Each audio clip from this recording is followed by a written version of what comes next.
As a power lifter, one of the biggest reasons why you're not getting stronger is because you don't have the patience to rest long enough in between sets.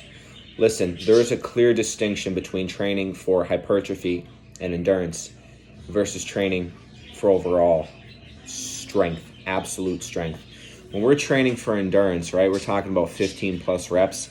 This is generally about 65% of your 1 rep max or even lower. You really only need about 30 seconds of rest because you're chasing that overall increased heart rate and that overall full body metabolic boost.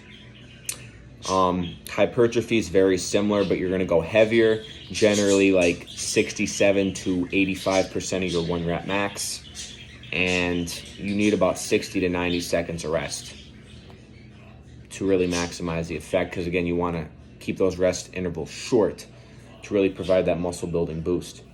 Now, when we're training for pure power and pure strength, like we're talking about, say for an example, like a banded barbell bench press, 40% of your 1 rep max. You want to take about 4 to 5 minutes of rest in between each set because you want to move that bar with force as fast as you can. Now, when we're training for pure strength, like we're talking about like training 90% of your 1 rep max for barbell back squats for 5 singles, you want to keep at least 5 minutes of rest in between each set because, again, you want to be able to move that bar with efficiency. If we're ingraining those poor motor patterns when we're training for competition, that's going to carry over into that competition. You want to really make sure your central nervous system is adequately recovered. Move that bar with force and conviction. How you train is how you're going to compete, so take that into account.